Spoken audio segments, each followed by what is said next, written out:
नमो तस्सा भगवतो अरहतो सम्मा संबुद्धस्सा। नमो तस्सा भगवतो अरहतो सम्मा संबुद्धस्सा। नमो तस्सा भगवतो अरहतो सम्मा संबुद्धस्सा। इति पेसो भगवा अरहं सम्मा संबुद्धो विद्या शरण संपन्न सुगातो लोकविदो अनुत्तारो पुरीश धम्म सारथि तादेवा नुसन् बुद्धो भगवा। अस्ते स्वाकातो भगवता धम्म सांदेतिको अकालिको एहि पास्सिको फन्नैको पत्सतं वेदितव्यो वियोइति। अस्ते सोपटिपन्न भगवतो सावक संग ओजो पटिपन्न भगवतो सावक संग।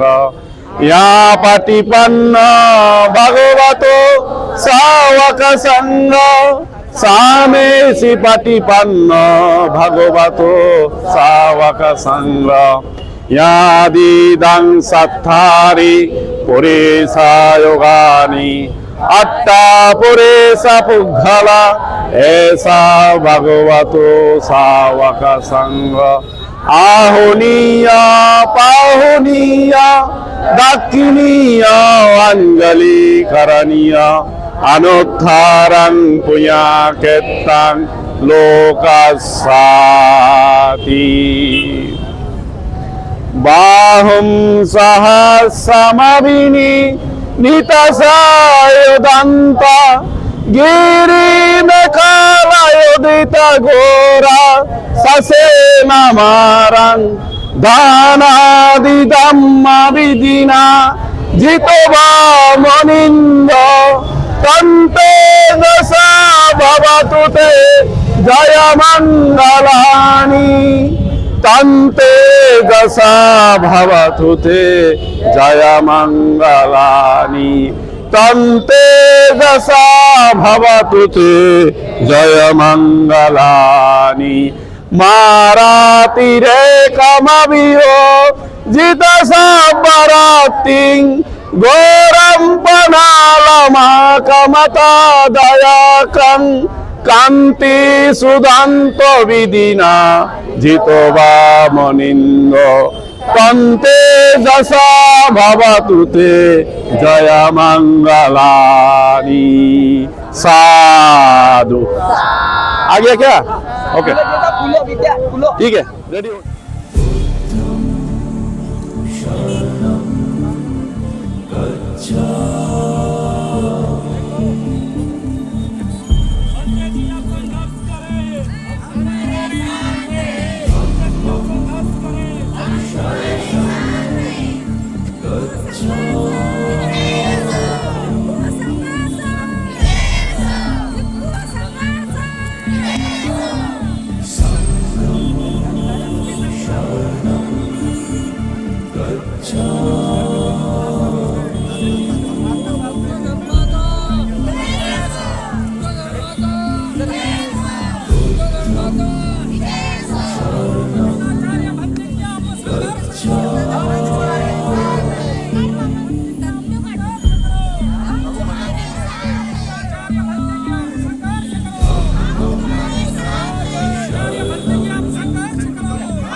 उपस्थितांना विनंती करण्यात येत आहे की आपण अवघ्या 1 मिनिटामध्ये डॉक्टर बाबासाहेब आंबेडकर चौकीतून रॅलीला सुरुवात करणार आहोत. ज्यांच्याकडे वाहनं असतील ते वाहनाने येतील, ज्यांना पायदळी यायचं आहे ते पायदळी येतील.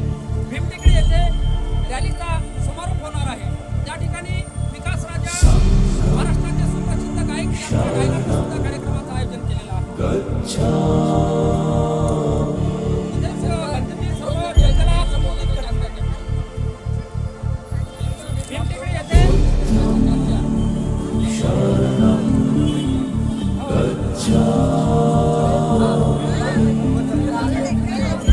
विनाचार्य भक्तीचे आप संघर्ष करो.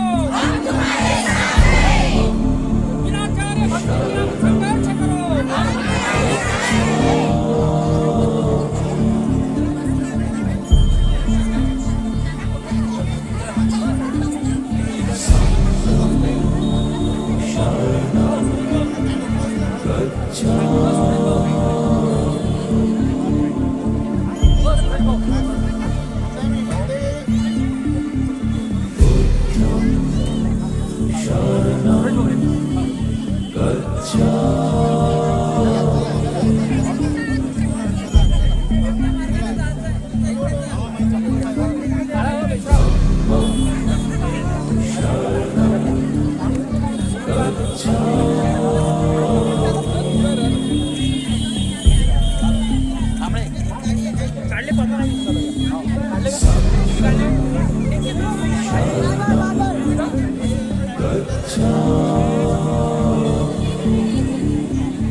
बुद्धधम्म प्रसार समिति अमरावती बुद्ध विहार भीमटिकरी बग्गाशील करुणा जो बुद्ध विहार में हम लोग अभी है अभी एट प्रेजेंट बोध गया जो आंदोलन का जो बांधते विनय सारिया बांधते यहाँ पे पूज्य बांधते ज्ञान ज्योति बांधते इनका जो टीम है बुद्ध विहार आंदोलन का जो टीम है अभी यहाँ पे भीमटिकरी में अभी आने वाला है अभी फ्यू सेकंड में। इसलिए अमरावती का महाराष्ट्र का बुद्धिस्ट अनुयायी बाबा साहब को अनुयायी सब इकट्ठा हुआ है। अभी हम लोग का डिमांड है, मैं भी बुद्ध गया का आंदोलन का एक भिक्षु हो, मैं अभी 1-1.5 महीने से अमरावती रोका हुआ है। अभी हम लोग का सबका डिमांड है, हम लोग का जो भगवान बुद्ध का बुद्ध विहार है free from to others, we want to demand Buddh Gaya Mahabodhi महाविहार आधार से हम लोग फ्री चाहता है। जो हम लोग जितना बुद्धिस्ट है दुनिया में दवाल में हम लोग सबका डिमांड है, we want to justice government से, बिहार सरकार से, भारत सरकार से हम लोग का डिमांड है हमारा भगवान बुद्ध का बिहार मुक्त करो जो जितना जल्दी हो सके, महाबोधि महार मुक्त करो। आप सब बोलो महाबोधि महाविहार, महाबोधि महाविहार, महाबोधि महाविहार, महाबोधि महाविहार। जय भीम जय भीम जय भीम जय भीम जय भीम जय भीम महाबोधि महाविहार, महाबोधि महाविहार। चैनल के माध्यम से हमारा निवेदन है, आप लोग को जहाँ पे है महाबोधि महाविहार मुक्ति के लिए आप लोग जहाँ जहाँ पे है आप लोग आंदोलन का ये जो एक्टिविटी जारी रहो। अभी बातें जी अभी हम लोग के पास आ गया है, अभी बिना महाबोधि विहार मुक्त झालाच पाहिजे, महाबोधि विहार मुक्त झालाच पाहिजे, रद्द करो, रद्द करो, पंडित जी विनाचार्य आगे बढ़ो, पंडित जी तुम संघर्ष करो, हम तुम्हारे साथ हैं, पंडित जी तुम संघर्ष करो, हम तुम्हारे साथ हैं, महाबोधि विहार मुक्त झालाच पाहिजे, महाबोधि विहार मुक्त झालाच पाहिजे, पंडित विनाचार्य तुम आगे बढ़ो, हम तुम्हारे साथ हैं, पंडित जी तुम संघर्ष करो, हम तुम्हारे साथ हैं, पीटी एक्ट रद्द करो, पीटी एक्ट रद्द करो, पंडित जी विनाचार्य आगे बढ़ो, पंडित जी विनाचार्य तुम संघर्ष करो, हम तुम्हारे साथ हैं, पंडित जी विनाचार्य तुम संघर्ष करो, हम तुम्हारे साथ हैं, पंडित जी विनाचार्य तुम संघर्ष करो, हम तुम्हारे साथ हैं, पंडित जी विनाचार्य तुम संघर्ष करो, हम तुम्हारे साथ हैं, महाबोधि विहार मुक्त झालाच पाहिजे, भगवान बुद्धांची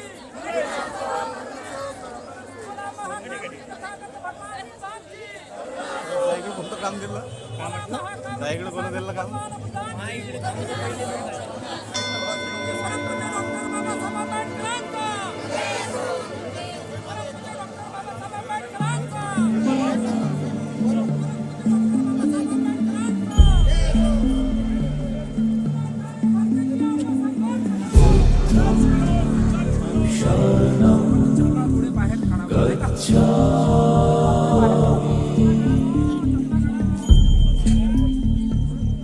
जिथे चपला बाहेर रही निकलना पड़ता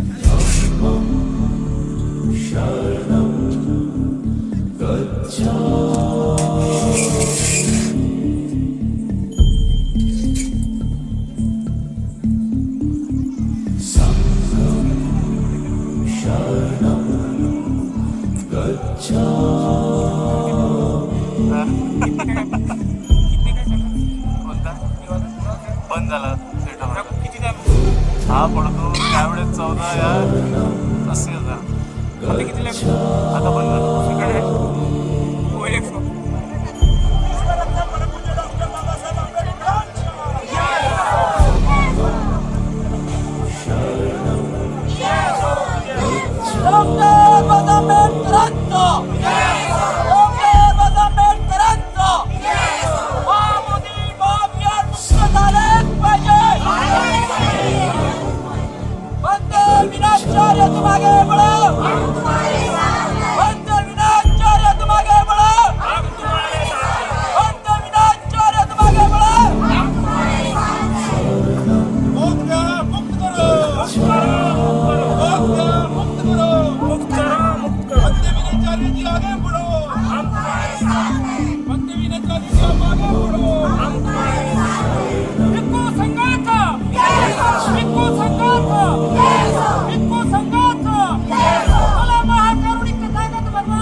हम तुम्हारे साथ हैं, संघर्ष करो,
आप जो आंदोलन कर रहे हो तो उस आपको दिशा बताइए। ठीक है बेटा महाबोधि महाविहार 134 साल पुराना आंदोलन जो तब से आज तक महाबोधि महाविहार के लिए पूरा बौद्ध समाज, अंबेडकरवादी समाज, बहुजन समाज जो अन्याय पूरी दुनिया में ना तो मुसलमानों के साथ हुआ, ईसाइयों के साथ नहीं हुआ, हिंदुओं के साथ नहीं हुआ। हिंदुओं को तो सुप्रीम कोर्ट ने ये कहकर फैसला दे दिया कि ये भारत के करोड़ों हिंदुओं की आस्था का मामला है। तो क्या सुप्रीम कोर्ट को हिंदुओं के भीतर ही आस्था दिखाई देती है? क्या बौद्धों के अंदर उनकी आस्था नहीं दिखाई दे रही? जो 134 साल से आज तक महाबोधि महाविहार को ओर देख रही है, कब मुक्त होगा? कब बौद्धों के हाथों में सौंपा जाएगा? कब होगा आजाद सम्राट अशोक की वो विरासत जो 2300 वर्ष पहले नींव रखी थी, जो बुद्ध का संदेश पूरी दुनिया को मार्गदर्शन देता है? वहीं भारत में बौद्धों के साथ अन्याय हो रहा है, उनके साथ द्वेष भाव रखकर अन्याय किया जा रहा है। तो आज बारी आ गई है कि पूरा बौद्ध समाज महाबोधि महाविहार मुक्ति के लिए पूरे देश में एकजुट होने का हम लोगों ने ये यात्रा के माध्यम से, जनसभाओं के माध्यम से, धम्म संवाद के माध्यम से देश भर के बुद्धिस्ट बहुजन समाज को जगाने का बीड़ा उठाया है। जो भी पंडितों ने वहाँ पे जो कब्जा किया है उनके बारे में आपका क्या है? पंडों ने कब्जा किया सरकार के संरक्षण में। हाँ, अब हमें सरकार को बौद्धों की ताकत दिखानी है और बिहार की गवर्नमेंट की कुर्सी हिलानी है। आने वाले चुनाव में महाबोधि महाविहार मुक्ति के लिए जिन लोगों ने बौद्धों की आस्था के साथ खिलवाड़ किया, उन सभी सरकारों को इस बार पूरा बौद्ध समाज जवाब देगा। और मैं यही कहना चाहूंगा कि बौद्ध समाज अपनी अस्मिता और अपनी विरासत को बचाने के लिए अपनी ताकत को इकट्ठा कर ले। बौद्धों की ताकत इकट्ठा हो जाएगी तो भारत में वो एक विरासत नहीं अनेकों विरासत अपने हाथों में ले सकता है। तो मैं यही कहूंगा आपके चैनल के माध्यम से कि बौद्धों को अपने विरासत और संस्कृति बचाने के लिए संघर्ष करते रहना चाहिए जब तक हमें हमारा महाबोधि महाविहार मिलना चाहिए।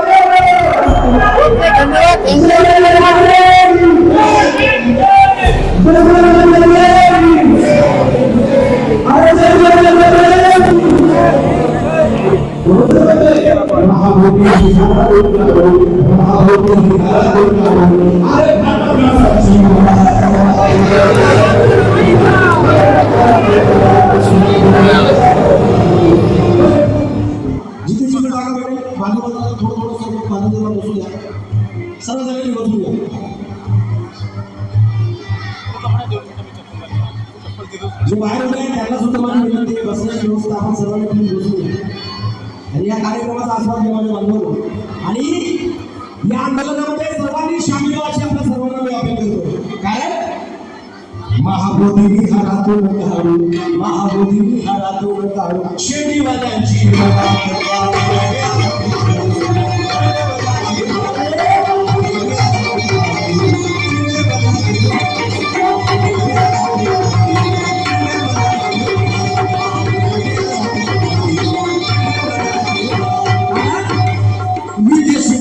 आलेले आले अखंड बाबाचे अखंड बाबाचे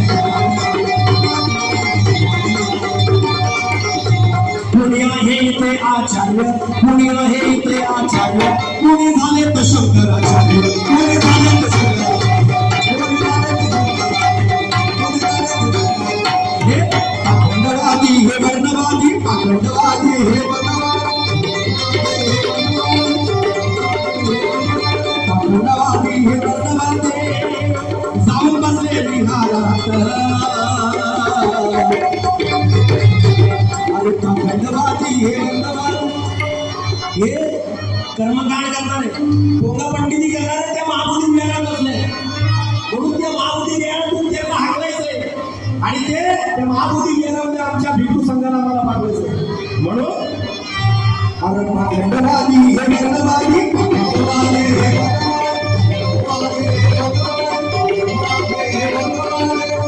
अरे पाखंडवादी हे वर्णवादी जाऊन बसले बघा विहारात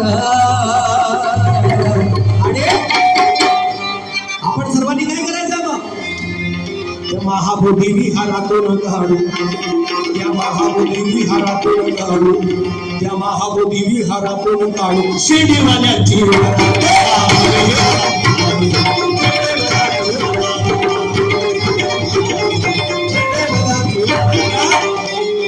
किसी किसी को धम्म की बात अधम्म क्यों लगती है और ससुर लगने वालों अबे तुम्हें हमारे साथ जैविक करने में शर्म क्यों लगती है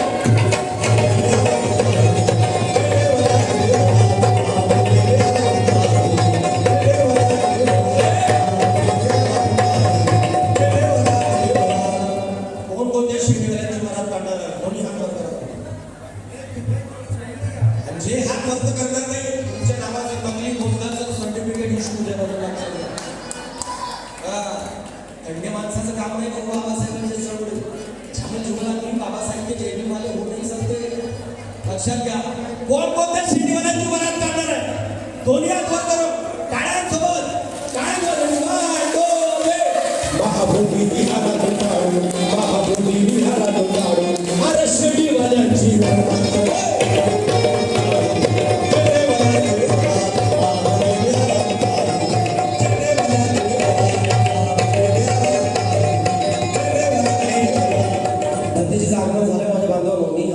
आपल्या सर्वांची घेणार आहे त्यानंतर बंदेज आपल्या सर्वांची संवाद साधेल आल्याबरोबर बऱ्याच लोकांची फरमाईश होती विकास दादा ते जन्म वायाला हे गाणं बऱ्याच आपल्या गाण्याला फार प्रेम आपण लोकांनी दिलं ते गाणं सादर करतो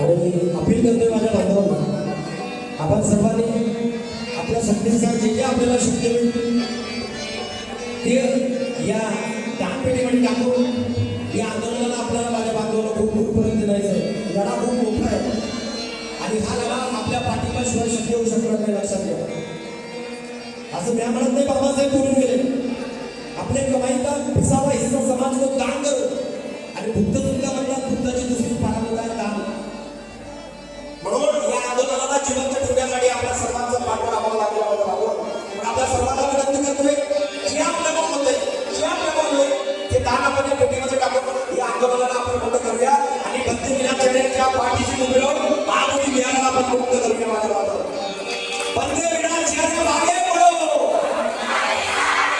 बंदे विनाचर्या मागे पडो आणि ऐका माझं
नाही.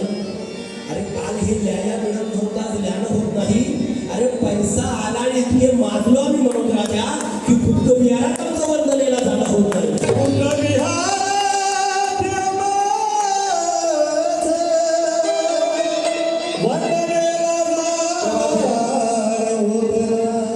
आमच्या काकाच्या 1000 रुपयाचा दान या पेटीमध्ये पडलं. एका जोरदार टाळ्या झाल्या. अरे दान द्यासाठी वाघाचं काळीच लागतं, दान देण्यासाठी वाघाचं काळीच लागतं. माकडावला काळजाचा माणूस दान देऊ शकत. आणि जे लोक फक्त मी बायको मेरे लेकरू लक्ष्माय पाल्या पाली दाबाय दाची फुली असं जीवन जगतात त्या लोकांना माझं म्हणणं आहे. आज जे तुम्ही जीवन जगता ते बाबासाहेबांच्या पुण्याने जगता. जर बाबासाहेबांच्या चळवळीत जर तुम्ही हातभार लावत असाल तर तुमचं जीवन जगून काही फायदा नाही. जो लोग समाज को भूल बैठे तो चळवळ विषय मूवमेंट के लिए नहीं लड़ते वो पक्के मर चुके होते. त्याला मरण्यात नाही म्हणून जगतात ते.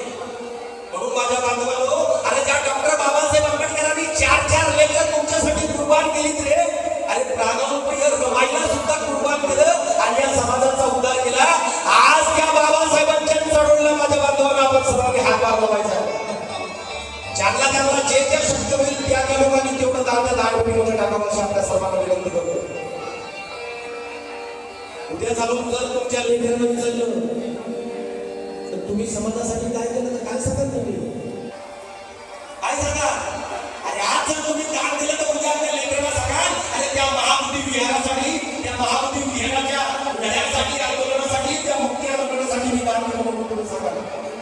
पण जी लोक काहीच करत नाही त्या फुटक्यांना काही मान सन्मान समाजात मिळणार नाही. लक्षात घ्या.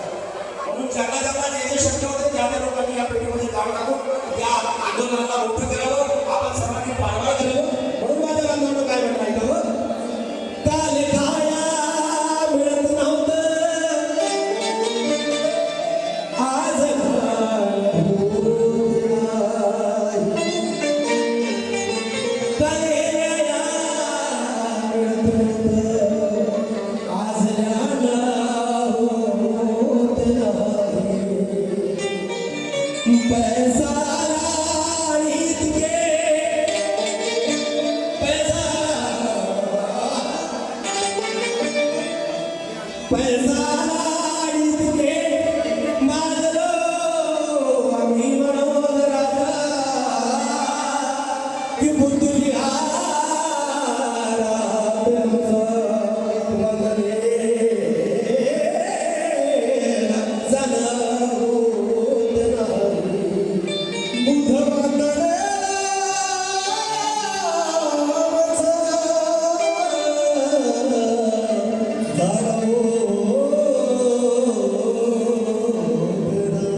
बाबासाहेबांचे उपकार विसरून स्वतःसाठी जगणाऱ्या माणसा, स्वतःचं पोट भरण्यासाठी जगणाऱ्या माणसा, बाबासाहेबांना विसरणाऱ्या माणसा, अरे संसाराचे ओझे वाहत वाहत गेला. अरे खुर्द फुले सोडा ठावला पंतशीला. अरे संसाराचे ओझे वाहत वाहत गेला. अरे खुर्द फुले सोडा ठावला पंतशीला.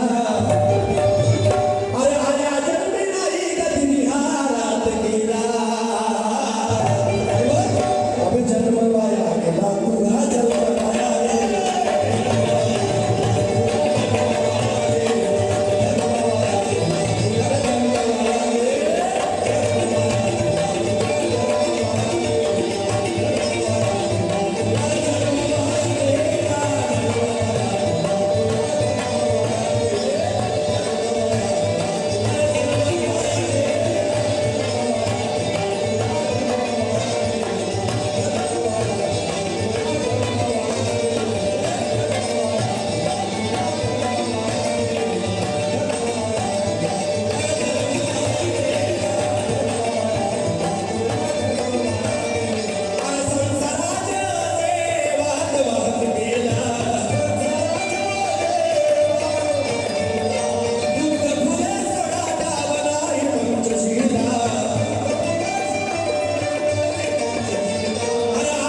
अबे जन्म वाया गेला तुझा जन्म वाया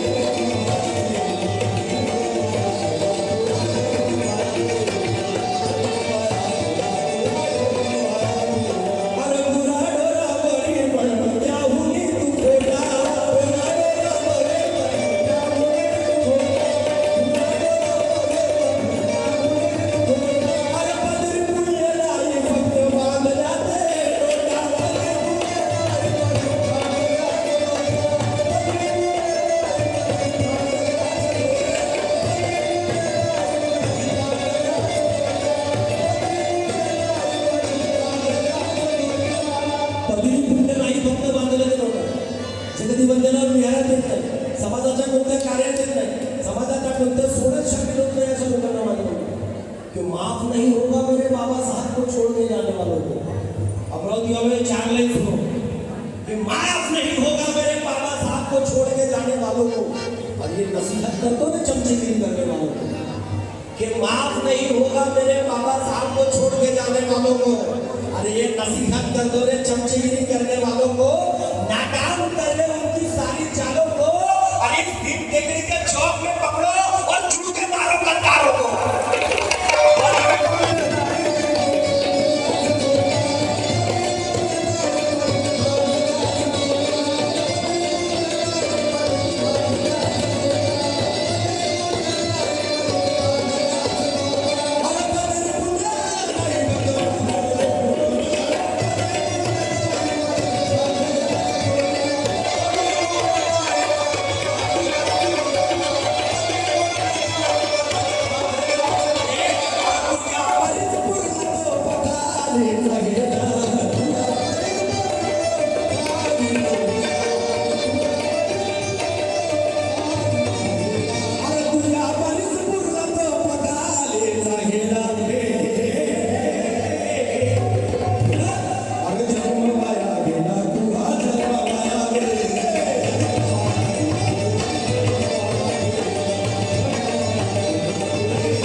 बाबासाहेबांचा समाज हा गरीब होता पण प्रामाणिक होता.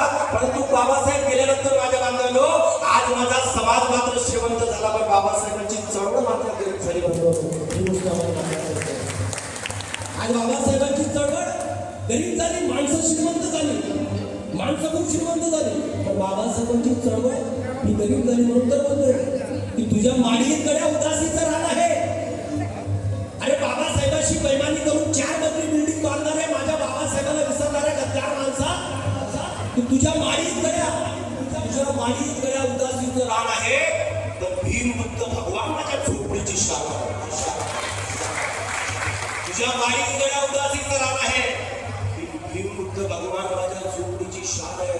म्हणून तर माझा बाजूला बोलतो काय, अरे स्वतःसाठी जगणाऱ्याला, स्वतःसाठी जगणाऱ्याला काही अर्थ नाही, बरोबर.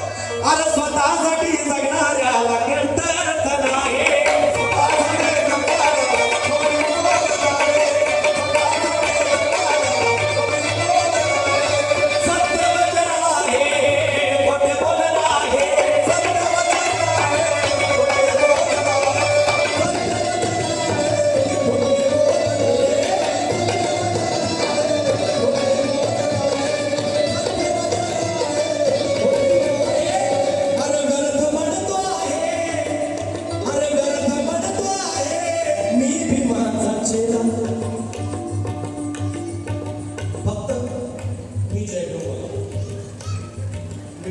ठेवली 100 रुपये टाकले तुम्ही जे आम्ही त्या 2 रुपयाचं दान नाही केलं समाजाला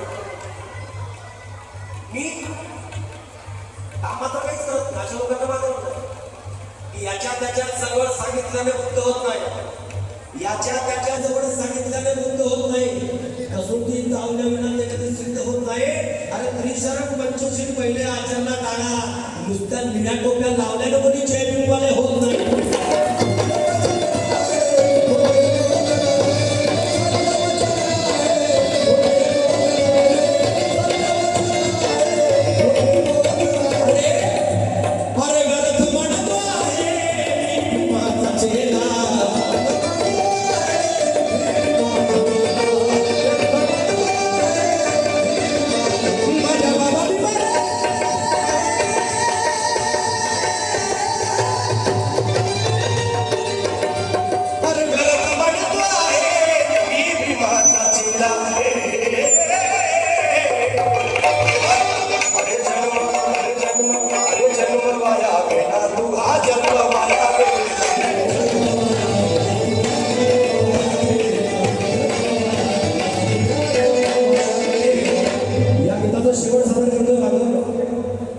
या गीताचा शेवट सादर करतो वेळ आपल्याकडे फार कमी आहे म्हणून अरे आता तरी सुंदर पुढे वेळ नाही बरे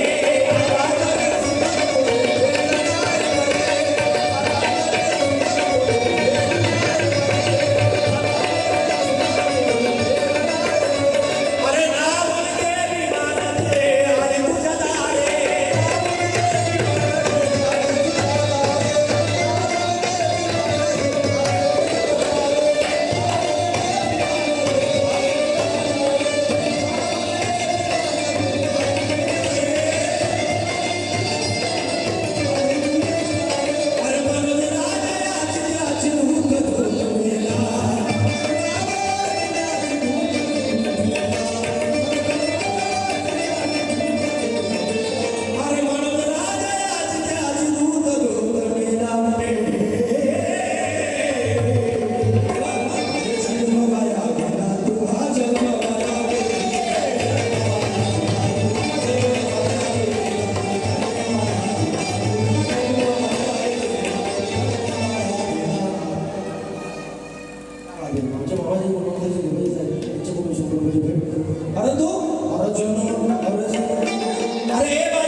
गटागटामध्ये विखुरलेला नो गटागटामध्ये आपसामध्ये भेद करणारे नो अरे आता ती वेळ निघून गेली आहे आता वेळ आली बारीची ती महाबोधी बिहार जर आम्हाला मिळवायचं असेल तर सर्वांनी एकत्र येऊन लढावं लागेल एकत्र येऊन सगळे गट पक्ष गट सगळं विसरून आपसी मतभेद विसरून कारण अरे समाजावर अन्याय अत्याचार होतोय दर दिवसात पोरांना मारतायत आई बहिणींचे छेड काढतायत अरे बाबासाहेबांच्या संविधानात छेडतायत काही लोक म्हणतात आम्ही बाबासाहेबांचं संविधान बदलण्यासाठी आलोय मग त्या हरामखोरांना माझं म्हणायचं आहे अरे बदलायचं असेल तर तू या वाटचं नवराबद्दल बाबासाहेबांचं संविधान बदलू शकतो कारण हे आकाशाची उंची मोजायला टेप आहे का अरे समुद्राचं पाणी मोजायला टेप आहे का अबे संविधान बदलण्याची भाषा करता हरामखोरा लोक अबे संविधान लिहायला दुसरा बाप आहे का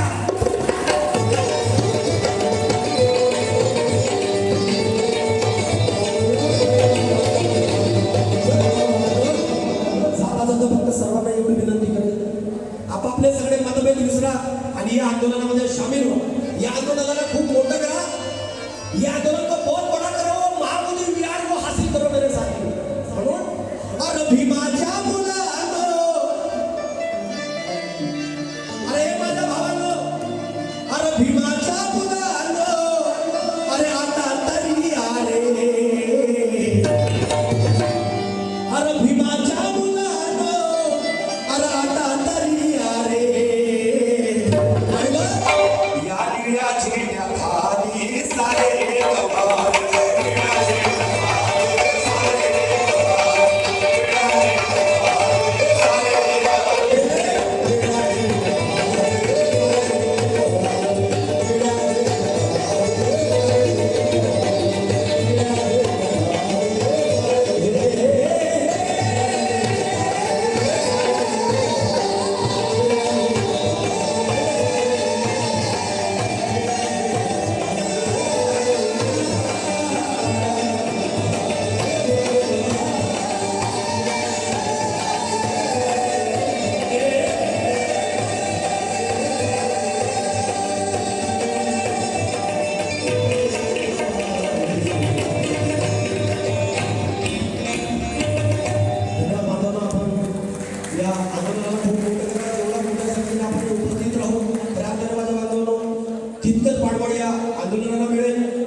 डॉक्टर बाबासाहेब आंबेडकर या महापुरुषांना मी नम्र वादन करतो आणि पंत विनाचार्य जे महाबोधी महाविहार जे आमचं स्वप्न आहे, जे आज पंडितच्या ताब्यामध्ये आहे, ते मुक्त करण्यासाठी भंतीजींनी अहोरात्र प्रयत्न करत आहे. जन आंदोलन उभं केलं, ते जन आंदोलनाचे प्रणेते आहेत आणि ते आंदोलन ते महाबोधी महाविहार मुक्त करण्यासाठी भंतेजींना उत्तर प्रदेश सरकारने 3 महिने अटक केली होती. 3 महिने भंतेजी जेलामध्ये राहून आले आणि त्यांनी दीक्षाभूमी ते चैत्यभूमी धम्मध्वज यात्रा काढली आहे. आपण सर्व या ठिकाणी आलात. मी सर्वांना विनंती करतो की सर्वांनी टाळ्या वाजवून पंत विनाचार्याचं स्वागत करावं.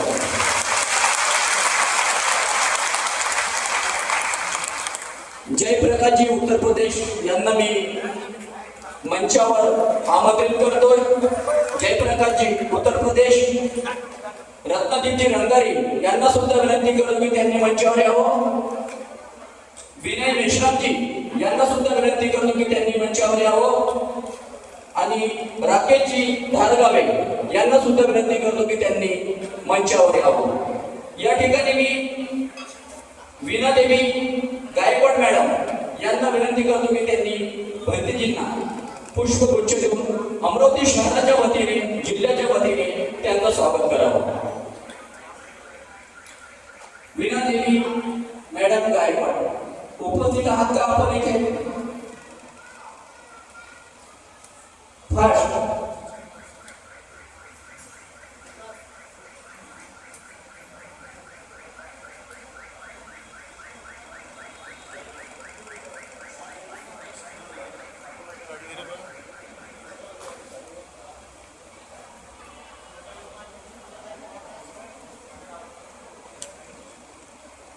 मॅडम आपण यावं तातडीने. या ठिकाणी अमरावती शहरातील संपूर्ण महिला उपासक उपासिका यांनी महाबोधी महाविहार मुक्त या ठिकाणी उपस्थित राहून जन आंदोलनाला आपलं समर्थन दर्शविले आहे. बाळासाहेब गारोडे, तातड साहेब, मेश्राम साहेब, प्रधान साहेब, वाघमारे साहेब, राजेंद्रजी वडाले, युग्नसेवक सुरेश डाडे, मित्र परिवार आणि आपण सर्वांनी मोठ्या ताकदीने हा कार्यक्रम यशस्वी करण्यासाठी सहकार्य केले आहे.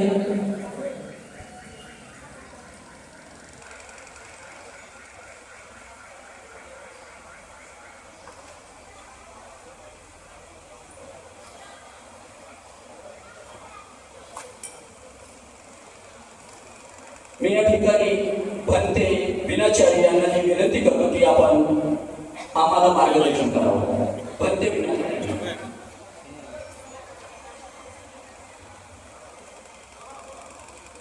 तत्पूर्वी या ठिकाणी महाराष्ट्र राज्याच्या विविध जिल्ह्यांमध्ये पंत विनाचार्य यांची जनसंवाद यात्रा आज आपल्या अमरावती शहरामध्ये या ठिकाणी आली आहे.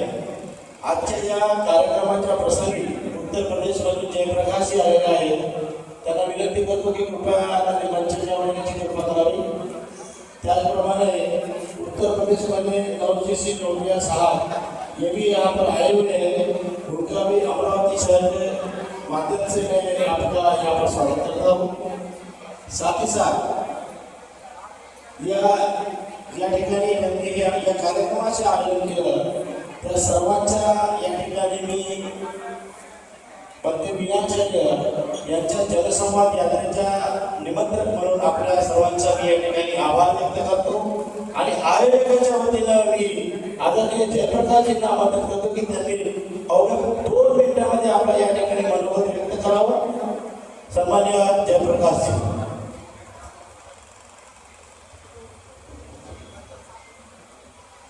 धन्यवाद नितिन गडकरी जी, संचालक साथी, आयोजक साथी, सभी का धन्यवाद करते हुए मंच पे विराजमान विभूषण नमन करते हुए बुद्ध से लेकर के साहब काशीराम तक जिन्होंने मानवता के कल्याण के लिए काम किया, उन महापुरुषों को नमन करते हुए आज नागपुर में आप लोगों ने कार्यक्रम आयोजित किया। इसमें उपस्थित सभी उपासक उपासिकाएं, माताओं बहनों, बुजुर्गों, नौजवान साथियों, अपनी बात शुरू करने से पहले जयप्रकाश आप लोगों को नमो बुद्धाय जय भीम का उद्घोष करता है। साथियों, मैं लगभग 10-12 दिन से बंते जी के साथ चल रहा हूं। छत्तीसगढ़ से घूमते हुए आए हैं। मैं दावे के साथ कह सकता हूं लगभग 132 साल से हमारे पहले के अनगारी धमपाल और बंते सुरेश सुसाई जैसे लोगों ने ये 132 साल से महाबोधि बुद्ध विहार को मुक्ति के लिए आंदोलन छेड़ा हुआ है। उनको धन्यवाद करने के साथ साथ मुझे इस बात का विश्वास हो रहा है कि अब की बार ये महाबोधि बुद्ध विहार मुक्त होकर के रहेगा, क्योंकि अब ये कारवां जन जन तक पहुंच चुका है, हर एक व्यक्ति के घर में घुस चुका है। अब ये कारवां ऐसा नहीं है जैसे पहले के लोगों ने चलाया। जो पहले के 2 लोग थे, एक श्रीलंका से संबंध रखता था, एक जापान से संबंध रखते थे। वो केवल बुद्ध को मानते थे, इसलिए भी दिक्कत आई। लेकिन अब की बार इस महाबोधि बुद्ध विहार की मुक्ति के आंदोलन के लिए भंते विनयचार्य ने ये बात अपने ऊपर उठाई है। और इनकी खासियत ये है कि वो बुद्ध के साथ साथ बाबा साहब को भी मानने वाले हैं, सम्मान। और इस देश में कोई भी आंदोलन तब तक सफल नहीं हो सकता जब तक बाबा साहब को मानने वाले लोग उसमें शामिल ना हो। अगर किसानों ने अपना आंदोलन चलाया तो वो तब तक नहीं सफल हो पाए जब तक बाबा साहब की मूर्ति को लेकर के, फोटो को लेकर के उन्होंने आंदोलन में प्रवेश नहीं किया। आपने देखा होगा, अरे अब तो मुस्लिम भाई भी ये कहते हैं, अब तो मुस्लिम भाई भी आंदोलन करते हैं, तो वो संविधान के साथ साथ बाबा साहब की फोटो लेकर के चलते हैं। इसलिए सम्मानित साथियों, अब ये आंदोलन आपका 100% सफल होगा, क्योंकि पहले वाले लोग जो थे वो केवल बुद्ध को मानते थे। और याद रखना, जो केवल बुद्ध को मानेगा उसके अंदर अंधविश्वास जरूर होगा। जैसे राम को, जैसे हिंदू लोग राम को मानते हैं तो वो अपने देवता के रूप में, शक्ति के रूप में मानते हैं कि इसके अंदर शक्ति होती है, शिव के अंदर शक्ति होती है। हमारे मुस्लिम भाई अल्लाह को मानते हैं तो शक्ति मानते हैं कि उसकी आराधना करेंगे तो हमारा विकास होगा, हमें मुक्ति मिल जाएगी। अगर कोई ईसाई उसको मानता है लॉर्ड जीसस को, तो वो भी शक्ति मानता है। ऐसे ही भी लोग मानते थे, लेकिन बाबा साहब ने क्लैरिफिकेशन किया है। बाबा साहब ने कहा है कि बुद्ध मुक्ति दाता नहीं है, बल्कि ये मार्ग दाता है। इससे ऊपर आप उम्मीद करोगे तो आप अंधविश्वास में चले जाओगे। उसी कारवां को लेकर के बंते जी ने ये बिगुल बजाया है, उसके लिए सारे उपासक साथी उनका धन्यवाद करते हैं और आपका आभार प्रकट करते हैं। हम तो कहना चाहते हैं कि निशाने नाम को बदनाम नहीं होने देंगे। बहुत हो गए हैं जुल्म, अब और नहीं होने देंगे। बाबा साहब तुम्हारे पाक चरणों की कसम, तुम्हारे दामन को वांचाने नहीं देंगे। आपने बाबा साहब जो लड़ाई लड़ी उसको जीता है आपने, तो हम भी आपकी औलाद है। हमने भी कसम खाई है, महाबोधि बुद्ध विहार को मुक्त करने से पहले आराम से बैठने वाले नहीं है। और सरकारों के लिए कहना चाहते हैं, जो सरकार घमंड करती है, क्योंकि साहब का शिनाम ने कहा था या तो अपनी सरकार बना लेना और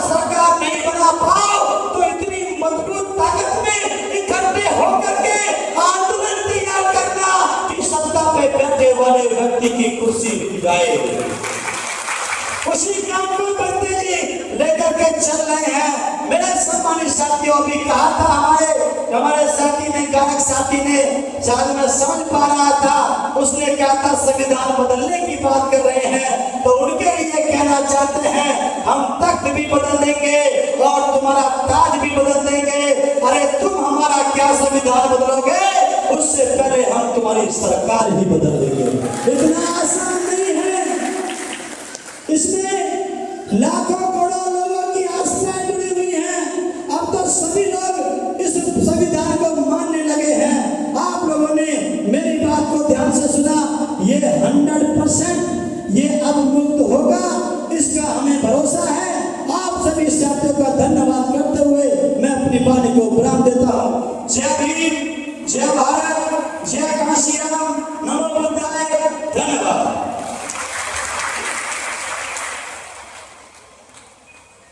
धन्यवाद सरजी. ज्या प्रकारे आपल्याला यांनी सांगितलं की आम्ही जरी सत्तेत नसलो, पण सत्तेत नसलो तरी आमच्या ताकदीच्या माध्यमातून, आमच्या जनआंदोलनाच्या माध्यमातून आम्ही ती सरकार बदलू शकतो आणि आपलं राज्य प्रस्थापित करू शकतो, आमच्या मागण्या मान्य करू शकतो.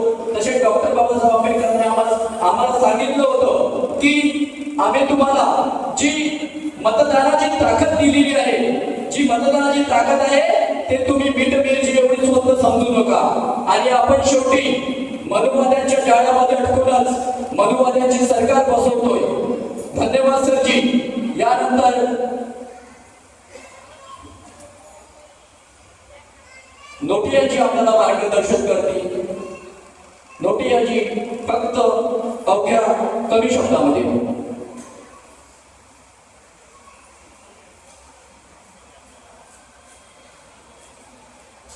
जय भीम, जय भीम.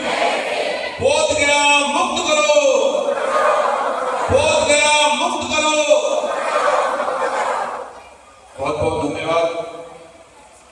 सर्वप्रथम विश्व वंदनीय तथागत गौतम बुद्ध जी को कोटि कोटि वंदन, अभिनंदन.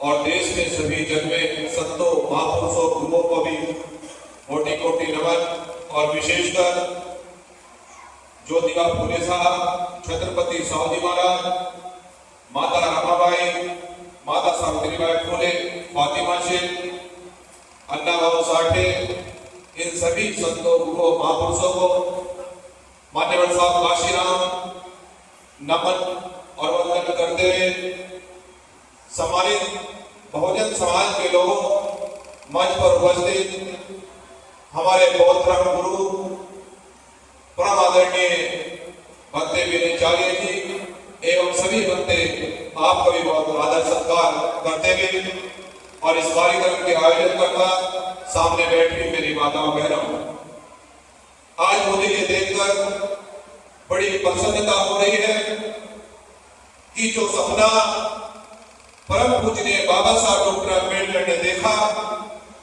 उस सपने को कुछ कदमों तक मान्यवर साहब काशीराम जी ने आगे बढ़ाया. और बाबा साहब डॉक्टर अम्बेडकर जब अंतिम समय में, जब देश और दुनिया की व्यवस्था को देख रहे थे, उनको पता था कि भारतवर्ष में सबसे बड़ी आबादी वाले मेरे समाज के लोग, अगर मैं इनको धर्म के आधार पर अगर सही मार्ग नहीं दिखा पाया तो समय समय पर इनको रोज अपमानित किया जाएगा, रोज इनको ठगा जाएगा और सत्ता शासन तक सामाजिक परिवर्तन तक ये बहुत दूर रहेंगे. इसलिए बहुजन समाज के लोगों, बाबा साहब डॉक्टर अम्बेडकर अंतिम समय में ये कहते हैं कि मैं तुम्हें एक ऐसा मार्ग दिखा रहा हूं जो बुद्ध का मार्ग है, जो मुक्ति का मार्ग है, जो समता, समानता, बंधुता और भाईचारे का पैगाम देता है. और ऐसा ही नहीं है कि हम अभी बुद्ध बने हैं, यह भी हमें जानना होगा बहुजन समाज के लोगों कि जो पुरखे हैं हमारे, जिन्होंने राज किया है, चाहे वो अशोक सम्राट हो, छत्रपति शिवाजी महाराज हो, जितने भी संत और महापुरुष हुए हैं वो सभी बौद्ध थे. लेकिन मनवादी ताकतों से, मनवादी मीडिया के द्वारा हमारे बहुजन समाज के लोगों को समय समय पर गुमराह करके उन्हें बुद्ध के मार्ग से विचलित करने का काम इस देश की मीडिया ने किया है. लेकिन आज मुझे कहते हुए बड़ा गर्व हो रहा है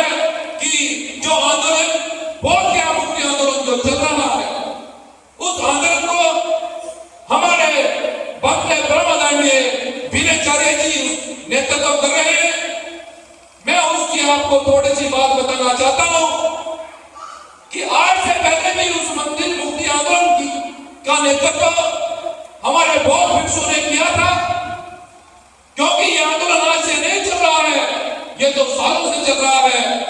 लेकिन ये आंदोलन आज ही जो आगे बढ़ा है, मैं ये भी आपको बताना चाहता हूं, ये आंदोलन आज ही देश के अंदर कोने कोने तक क्यों पहुंच रहा है, इसका कारण कि हमारे जो आंदोलनकारी है, हमारे जो नेतृत्व है, वो न बिकने वाले और न झुकने वाले हैं, इसलिए देश के अंदर ये आंदोलन आगे बढ़ रहा है।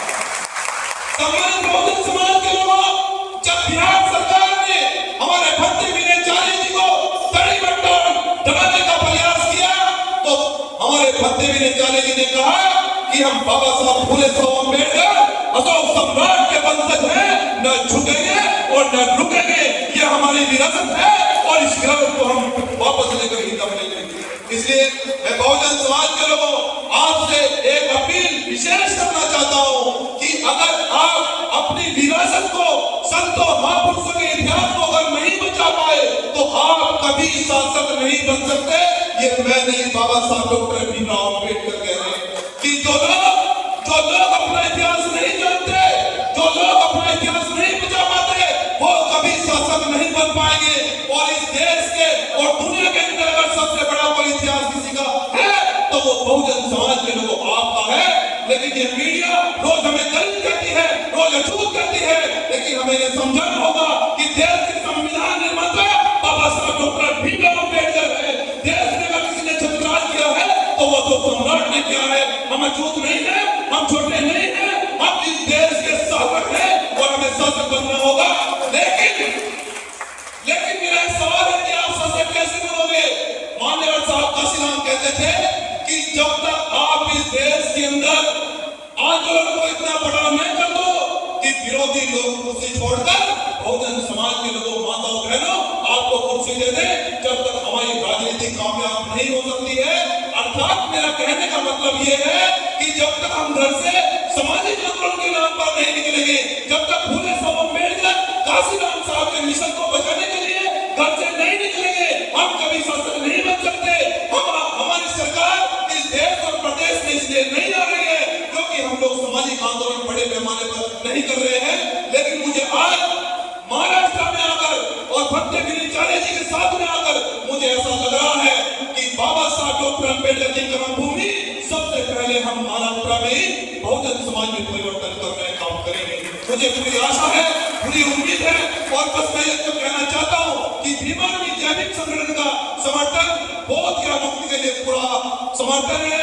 हमारे लहू का एक एक कतरा बहुजन समाज के सम्मान के लिए और बौद्ध या मुक्त लाने के लिए काम आएगा। जय भीम, जय भारत, जय संविधान। धन्यवाद।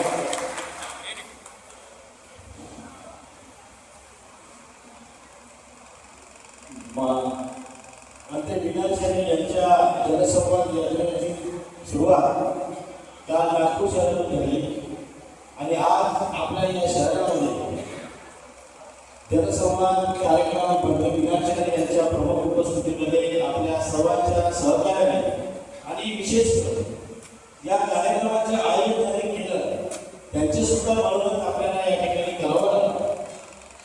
क्यों क्या हुआ करते थे कि जिन लोगों ने इसका आयोजन किया है उनका मनोरंजन करने सुनने की आवश्यकता है, क्योंकि इतना सारा बड़ा इवेंट करने के लिए उनकी एक मेहनत लगती है।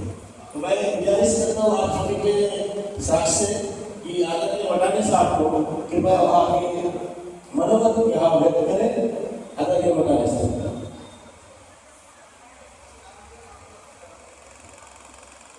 महाकावडी प्रथागत भगवान बुद्ध पूज्य डॉक्टर बाबासाहेब आंबेडकर यांच्या महापुरुषांनी मानवताचं कार्य केलं, अशा सर्वच महापुरुषांच्या विचारांना या ठिकाणी निर्वाह अभिवादन करतो। सर्वप्रथम आपल्याला एक नारा ठोकायचा आहे, नाऱ्यापासून ऊर्जा निर्माण होते। वेळ खूप झालेला आहे, 2 मिनिटांमध्ये आता मुख्य आयोजक जे धागावे सर आहेत यांनी बोलण्याचं मला 2 मिनिटांची संधी दिली। धागावे सरांचं जेवढं कौतुक करावं, हे जे बुद्धिस्ट समन्वय संघ महाराष्ट्र द्वारा हा जो दीक्षाभूमी ते चैत्यभूमी हा जो धर्मध्वज यात्रेचा जो कार्यक्रमाचं जे आयोजन आहे, खरे नितीन गजबे सर, राजेश धागावे सर यांच्याकरिता आपण जोरदार टाळ्यांनी स्वागत करायचं. कसं समाजामध्ये कार्य करत असताना नितीन गजबे सर, समाजामध्ये कार्य करत असताना नेता तर प्रत्येकाला व्हायचं वाटते, परंतु कार्य करणारे हे मोजकेच असतात. म्हणून या कार्यकर्त्यांचं सुद्धा कौतुक झालं पाहिजे. आपण वेळातला वेळ काढून या महाबोधी बुद्ध विहार महावीर मुक्ती आंदोलनाच्या लढ्याला या ठिकाणी उपस्थित झाले. आपल्याकरिता सुद्धा आपण एकदा आपण जोरदार टाळ्यांनी स्वागत करा. कारण समाजामध्ये आपण बराचसा वर्ग बघतो ना, गाडी घोडी बंगला बाल्याची माय नाव आहे लाची खोली, एवढ्या पुरताच बराच वर्ग सीमित आहे. परंतु आपल्याला जाण आहे, बाबासाहेबांच्या चळवळीची जाण आहे. बोलायचं बरचसं आहे, मी विषय मला भरपूर देत नाही. आदरणीय विनायक भरतीजींनी हा जो आपल्या खांद्यावर बसा घेतला आणि ही जी धम्मयात्रा आहे, या धम्मयात्रेचं प्रथम जिल्ह्यात आपल्या अमरावतीमध्ये मुक्काम होत आहे. आपण स्वतःला खऱ्या अर्थानं भाग्यशाली समजा. कारण हा अमरावती जिल्हा क्रांतिकारी भीममुनी बौद्ध यांचा जिल्हा आहे, याचा आम्हाला ठाम विश्वास आहे. आचार्य विनाचार्य पूज्य भंते यांच्यासोबत बराचसा असा भिक्खू संघ आहे आणि काही कार्यकर्ते यांचं मी मनापासून आभार मानतो. आणि आपण खऱ्या अर्थाने सर्वच भाग्यवान आहात, ज्या ज्या कार्यकर्त्यांनी हा कार्यक्रम सक्षम करण्याकरिता वेळ खर्च घातला. खऱ्या अर्थाने सर्वच कार्यकर्त्यांचं अभिवादन. परंतु जे आमचे रुग्णसेवक आहेत, जे हमेशा समाजासाठी अहोरात्र लढा देत राहतात, आमचे सूरज भाऊ ताळे यांच्यासाठी सुद्धा एकदा जोरदार स्वागत करा. सगळ्याला वेळ खूप कमी आहे, 2 मिनिटांमध्ये माझं मनोगत व्यक्त करणार आहे. मी आपल्याला या कार्यक्रमाची थोडक्यात माहिती सांगणार आहे. हा कार्यक्रम 5-6 दिवस जवळ आले असा आमच्यापर्यंत हा कार्यक्रम आला. कारण 7 फेब्रुवारीला आपला भारत देशाच्या इतिहासात सर्वात मोठा रमाई जयंती महोत्सव होते. त्याच्यानंतर आई रमाईचा 27 मेला महापरिनिर्वाण झाला. कार्यक्रम पण आपण या ठिकाणी आयोजित केला. 4 वाजतापासून तर 12 वाजेपर्यंत संततधार मुसळधार पाऊस होता. आणि त्याच्यानंतर 11 तारखेला अभिष्ट चिंतन सोहळ्यानिमित्त संत सैनिक दलाचा मेळावा, ग्रंथवाचकांच्या कार्यशाळेचं आयोजन आणि मोठ्या प्रमाणात भोजनदानाचं पण आयोजन होतं. विविध स्वरूपाचा पण कार्यक्रम आपण आयोजित केला होता. आणि त्याच्यानंतर या कार्यक्रमाची धुरा आपल्या खांद्यावर येऊन पडली. मी आयोजक मान्यवरांना म्हणालो की आताच माझे बरेचसे कार्यक्रम झाले, मला हा कार्यक्रम जवळ जाईल, वेळेला का होईना, कारण आपल्या लोकांची साथ माझ्या पाठीशी आहे. बघा, 6 दिवस कार्यक्रमाला राहिले होते, तर आम्ही 4 दिवस आधी पत्रकार परिषद घेतली. जनतेपर्यंत पोहोचण्याचं एक थेट माध्यम आहे. सुरेश भाऊ तायडे काही सहकारी आमच्या सोबत होते. पत्रकार परिषद घेतली. पत्रकार परिषद घेतल्यानंतर प्रत्येक पेपरमध्ये बातम्या येतील, म्हटलं टीव्ही मीडियावर आपल्या बातम्या येतील. बरीचशी पत्रकार मंडळी या ठिकाणी त्या ठिकाणी हजर होती. परंतु पत्रकार परिषद घेतल्यानंतर जे आमचे मित्र आहेत, मतदारांचे संपादक आहेत, विजय गायकवाड फक्त यांनीच बातमी लावली. मातंग समाजाचे आहेत ना कार्यकर्ते म्हणून परंतु मी तुम्हाला सांगू इच्छितो, काही पत्रकार प्रिंट मीडिया या बौद्ध समाजाला मोठं केला. आज त्या मी नाव घेणार नाही, त्या मीडियाला, प्रिंट मीडियाला, त्या पेपरला आज बौद्ध समाजाच्या या महाबोधी महावीर लढ्याची बातमी देण्यास कुठंतरी म्हणजे जातीवाद सर्वसाधारण दिसून येते. म्हणून बौद्ध समाजाने आजपर्यंत अनेक नेत्यांना मोठं केलं. आता मोठं करत असताना खऱ्या अर्थानं सावध होण्याची गरज आहे. मी माझे लांबलेले शब्द या ठिकाणी थांबवतो. बोलायचं बरंच काही आहे. माझा वेळ मी विनाचार्य भंतेजी यांना देतो. आपण माझं मनोगत शांत चित्तानं ऐकून घेतलं. इथेच थांबतो. जय भीम, नमो बुद्धाय. धन्यवाद वाटाणे साहेब. त्यांनी जे सांगितलं की आम्ही महाबोधी महावीर मुक्तीसाठी भंते विनाचार्य अमरावती शहरामध्ये येत आहे.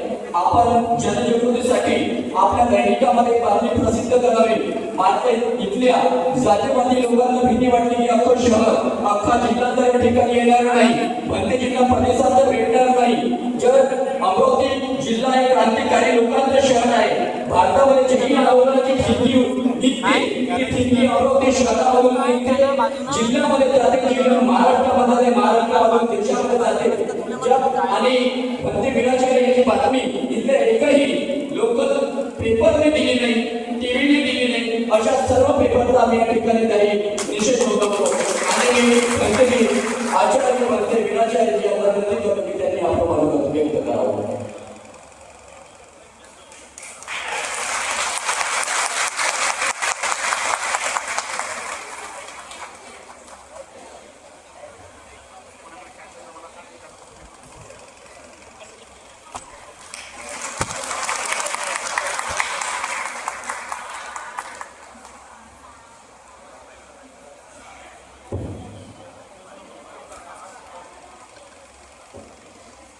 विनाचार्य भंते जी आप संघर्ष करो, विनाचार्य भंते जी आप संघर्ष करो, विनाचार्य भंते जी आप संघर्ष करो. जय भीम, नमो बुद्धाय.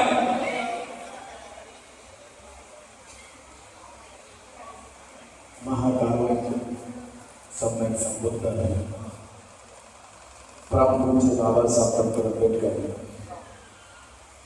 प्रियदर्शी सम्राट अशोक, भारत में जन्मे सभी संत महापुरुष,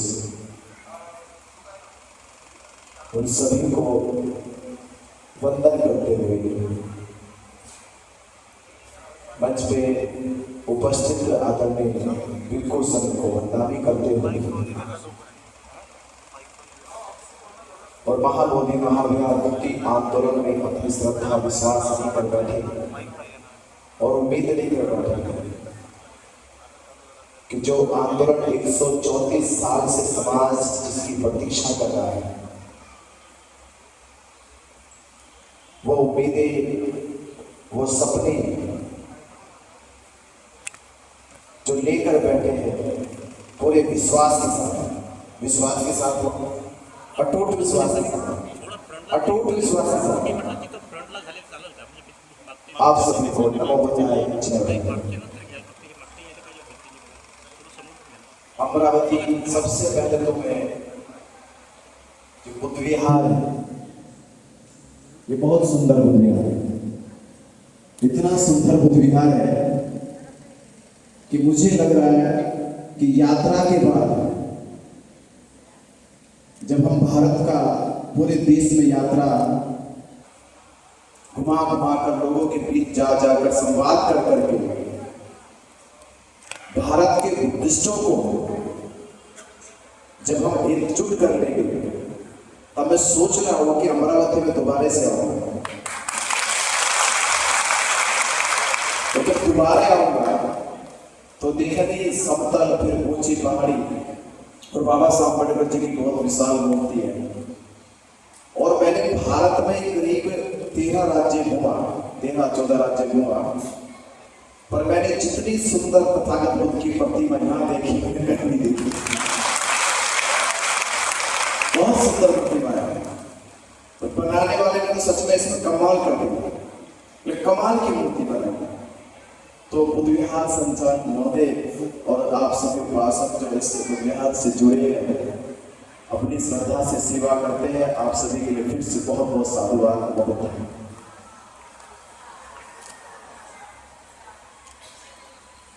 भारत देश की पहचान जब विश्व में की गई तो इस आधार पर नहीं की गई थी कि भारत बहुत संपन्न देश है. इस आधार पर नहीं हुई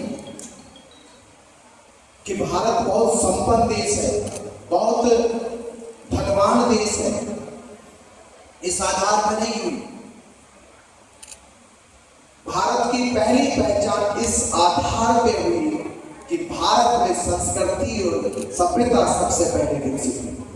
भारत की पहचान इसलिए हुई कि भारत में संस्कृति और सभ्यता संसार में सबसे पहले विकसित हुई, इसलिए भारत की पहचान हुई. भारत की इसलिए पहचान नहीं हुई कि भारत में सोने चांदी की खदानें हैं, इसलिए भारत की पहचान नहीं हुई, बल्कि इसलिए भारत की पहचान हुई कि भारत में बुद्ध जैसे महान तपस्वी हैं। इसलिए भारत में जब बुद्ध का जिक्र होता है तो केवल भारत के लोग बुद्ध का जिक्र नहीं करते। जब आप बुद्ध की ओर चलते हो तो केवल भारत के लोग बुद्ध की ओर नहीं चलते। जब बुद्ध की ओर भारत के लोग बड़े आदर सम्मान से देखते हैं तो केवल भारत के लोग नहीं देखते, बल्कि आपसे भी 2 कदम आगे दुनिया के लोग बुद्ध की ओर देखते हैं कि भारत ने ऐसे वीर तपस्वी साधक को जन्म दिया है जिसने पूरी दुनिया का मार्गदर्शन किया है। पर आज हम अभागे लोग और उसी भारत में बुद्ध के अस्तित्व को खोज रहे हैं, बुद्ध की विरासत को बचाने की लड़ाई लड़ रहे हैं। जहां भारत की पहचान ही बुद्ध है, भारत की शुद्धता ही बुद्ध है। विश्व में युद्ध की जब बात होती है तब कहते हैं कि भारत से बुद्ध को ले आओ, शांति आ जाएगी। पर हम भारत में महाबोधि महाविहार की लड़ाई लड़ रहे। ये लड़ाई क्यों लड़ रहे? क्यों महाबोधि महाविहार को मुक्त कराना चाहते हैं? क्योंकि महाबोधि महाविहार बुद्धिस्टों के पास नहीं है। इसका मतलब इतना नहीं कि हमारे पास नहीं है, इसका सबसे बड़ा मतलब यह है कि बुद्ध विहार सुरक्षित नहीं है। क्योंकि बुद्ध विहार सुरक्षित होता तो चाहे वो किसी के भी हाथ में होता, पर बुद्ध विहार सुरक्षित नहीं है। आए दिन उसमें बुद्ध की शिक्षाओं को खत्म करने का काम किया जाता है। बुद्ध विहार में शिवलिंग स्थापित की जाती है। बुद्ध विहार में हिंदू देवी देवताओं की मूर्ति को बैठा दिया जाता है और फिर शिवलिंग और हिंदू देवी देवताओं के नाम पर फिर आडंबर पूजा पाठ कर्मकांड शुरू हो जाता है। तो फिर कहां जाएगी बुद्ध की विरासत, बुद्ध की संस्कृति, हमारी धरोहर, बुद्धों की पहचान, बुद्धों का अस्तित्व फिर कहां रहेगा संसार में? तो क्या हम अपने आंखों के सामने क्या ये सब होते देखे? ये देखो, हमारा विश्वास है कि बुद्ध की शिक्षा हमारे जीवन को बदलती है, आपके जीवन को बदली है, संसार के जीवन को बदली है। जब तथागत बुद्ध ने हमारे दुखों को मुक्त कर दिया, हमारे विकारों को मुक्त कर दिया, हमारे जीवन से दुख को मिटा दिया, तो जब बुद्ध हमारे दुखों को मुक्त कर सकते हैं तो क्या हम बुद्ध के ज्ञान स्थल बोध गया को दुश्मनों से मुक्त नहीं करा सकते? करा नहीं सकते? करा सकते, करा सकते हो, करा सकते हो, करा सकते हो। तो जब करा सकते हो तो किस घड़ी का इंतजार करो? कब तक इंतजार करोगे? कहां तक करोगे? 134 साल में 7 पीढ़ी चली गई, या 7वीं पीढ़ी आप लोग बैठे हो, और 7वीं भी चली जाएगी, 8वीं शुरू हो जाएगी, और हम भारत में बुद्धिस्ट होने के बाद भी हम ये तलाश करेंगे कि बौद्ध धर्म की विरासत बौद्धों के हाथ में कब आएगी। और हमसे ज्यादा जागरूक इस दुनिया के मुसलमान हैं, हमसे ज्यादा एकजुट इस दुनिया के मुसलमान हैं कि आज तक भी मक्का मदीना की ओर कोई आंख उठा के देख नहीं सका। हमसे ज्यादा ताकतवर इस दुनिया के ईसाई लोग हैं। ईसाई चर्चों के ऊपर, यरूशलेम के गिरजाघर के ऊपर, वेटिकन सिटी के गिरजाघर के ऊपर दुनिया के कोई लोग आग उठा के देख देख नहीं सके, सिखों के गुरुद्वारे की ओर कोई आंख उठाकर देख नहीं सका। और हिंदुओं का जब राम मंदिर की बात हुई, उन्होंने लेके सड़कों से और सुप्रीम कोर्ट तक कैसे भी करके अपने राम मंदिर को बनवा लिया। तो आप बताए, हम तो उस भारत से जिस भारत की पहचान ही बुद्ध है, तो हम कैसे बर्दाश्त कर सकते हैं कि हमारी आंखों के सामने हमारे महाबोधि महाविहार में दुश्मन घुस के उसके साथ छेड़छाड़ करे, उसकी संस्कृति के साथ छेड़छाड़ करे, हमारी विरासत को मिटाने की कोशिश करे। अरे वो दिन चले गए जब समाज भोला वाला था, अनजान था। ये दिन बदल गए, क्योंकि दिन बदलने में मसीहा बाबा साहब डॉक्टर अंबेडकर आए थे। तो बाबा साहब अंबेडकर ने चेताया था कि लौटी संस्कृति हमारी दासहीन बनाया था। ये लड़ाई संस्कृति को बचाने की है, संस्कृति को सजाने की है।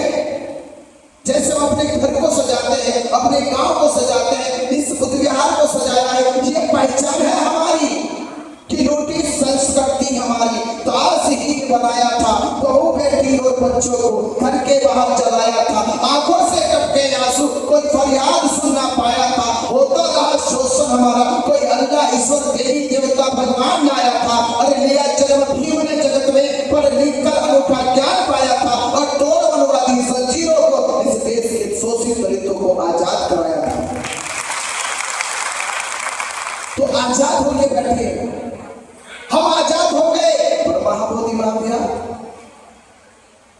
वो तो आजाद नहीं हुए।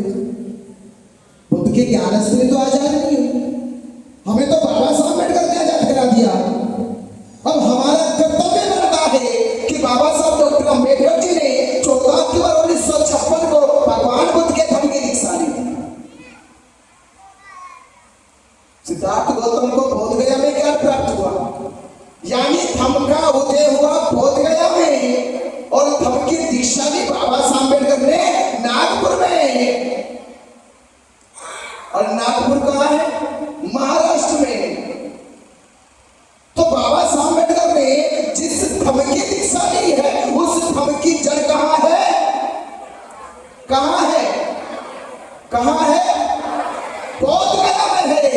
और बिना जड़ के कोई पेड़ हरा भरा हो नहीं सकता जब तक जड़ों को बचाया न जा सके। तो महाराष्ट्र के लोगों से, महाराष्ट्र के धम्म उपासक उपासिकाओं से मैं कह रहा हूं कि बाबा साहब अम्बेडकर जी ने नागपुर में दीक्षा इसीलिए ली कि महाराष्ट्र के लोग नागवंशी खून है, ये जानते हैं कि हमारा इतिहास कौन सा है। जब ये लोग बुद्धिस्ट हो जाएंगे तो महाबोधि महाविहार को मुक्त जरूर कराएंगे, ऐसा सपना बाबा साहब। तो बाबा साहब अम्बेडकर ने हमें तो मुक्त कराया। अब हमें मिलकर, हम सबको मिलकर, भारत के बुद्धिस्टों को मिलकर, बहुजन समाज के लोगों को मिलकर, अम्बेडकर वादियों को मिलकर एकजुट होकर महाबोधि महाविहार मुक्त करा लेना है।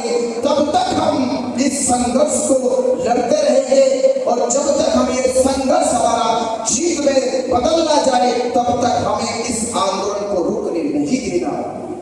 रुकने तो नहीं रुकने दो, पक्का रुकने दो। तो ऐसा क्या करोगे कि आंदोलन ना रुके?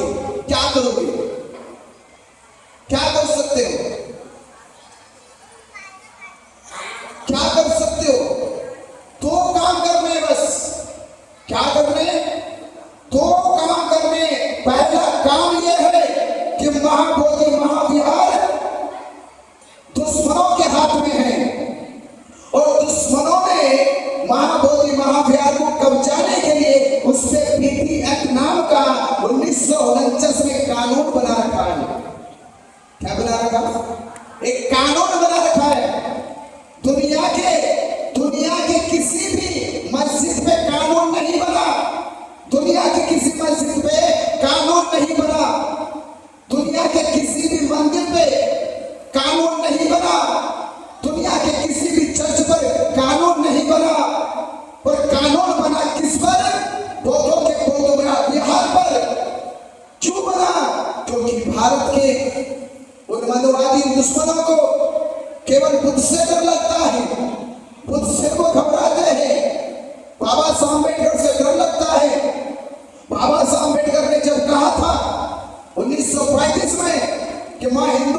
पैदा हुआ, ये मेरे बस की बात नहीं थी, पर मैं मरूंगा नहीं, ये मेरे बस की बात है, ये तो मेरे बस की बात है। बाबा साहब अम्बेडकर की ये नासिक की घोषणा पूरे देश में चर्चा का विषय बन गई कि बाबा साहब डॉक्टर अम्बेडकर जी लगता है धर्म परिवर्तन करने वाले हैं, धर्मांतरण करने वाले हैं। तो सामंतवादी लोगों ने बाबा साहब डॉक्टर अम्बेडकर जी के पीछे कुछ जासूस लगा दिए कि पता करो बाबा साहब अम्बेडकर किस धर्म की ओर जाना चाहते हैं। जासूसों ने रिपोर्ट बनाई कि बाबा साहब डॉक्टर अम्बेडकर भगवान बुद्ध के धम्म में श्रद्धा रखते हैं, विश्वास रखते हैं, और लगता है कि एक दिन बाबा साहब डॉक्टर अम्बेडकर भगवान बुद्ध के धम्म को स्वीकार करे। तो दुश्मनों को लगा तो बौद्ध धर्म स्वीकार करेंगे, तो बौद्ध धर्म का केंद्र कौन सा है, बौद्ध धर्म का केंद्र कौन सा है। उन्होंने कहा बौद्ध गया, बौद्ध गया है। तो आप सोचिए बाबा साहब अम्बेडकर जी ने ये घोषणा करी और उन्होंने महाबोधि महाविहार को कब्जाने की तैयारी करी कि बाबा साहब डॉक्टर अम्बेडकर की दीक्षा से पहले ही उन लोगों ने 1949 में महाबोधि महाविहार पर कब्जा कर लिया कि भारत के लोग बुद्धिस्ट हो जाएंगे। तो जब दुनिया का कोई आदमी इस्लाम धर्म कबूल करता है तो उसके सपनों में क्या आता है, मक्का मदीना आता है कि एक बार मक्का मदीना जाऊंगा। कोई आदमी ईसाई धर्म स्वीकार करे, उसके ख्वाब में सपनों में क्या आता है कि एक दिन मैं यरूशलेम जरूर जाऊंगा।